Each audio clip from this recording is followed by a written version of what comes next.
Guys, स्वागत आहे तुमचं छावणी व्लॉगमध्ये। तर आज माझा बड्डे आहे म्हणून मी आणि काकी चाललोय गणपतीच्या मंदिरामध्ये, पण मंदिर बंद असल्यामुळे आम्ही पुन्हा घरी आलो आणि शाबी मला बघून खुश होऊन नाचू लागली आणि तिला फसवलं की आत्ता आम्ही केक कट करतोय म्हणून ती माझ्या आधी घरात जायला निघाली आणि ती मम्मी गहू साफ करते।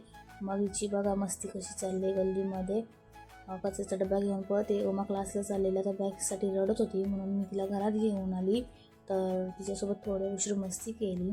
तिच्यासोबत मस्ती करून झाल्यानंतर मी फ्रेश झाली, जेवली आणि संध्याकाळी धंद्यावर गेले। धंद्यावरून घरी आली तर दीदीने पावभाजी बनवली होती। मी भांडी घासून घेतले आणि माझा मित्रपरिवार आला होता तर त्यांच्यासोबत बड्डे सेलिब्रेशन करण्यासाठी बाहेर गेली। बड्डे सेलिब्रेशनचा फुल व्हिडिओ तुम्हाला पाहायचा असेल तर अनुजा शेलार ब्लॉग्स या चॅनलवर तुम्ही पाहू शकता। केक कट केला, त्यांनी गुरुचरित्र मला दिले आणि सर्वांना बाय केलं। घरी आली, जेवली, जेवण झाल्यानंतर फ्रेश झाली। असा आजचा दिवस। Bye bye.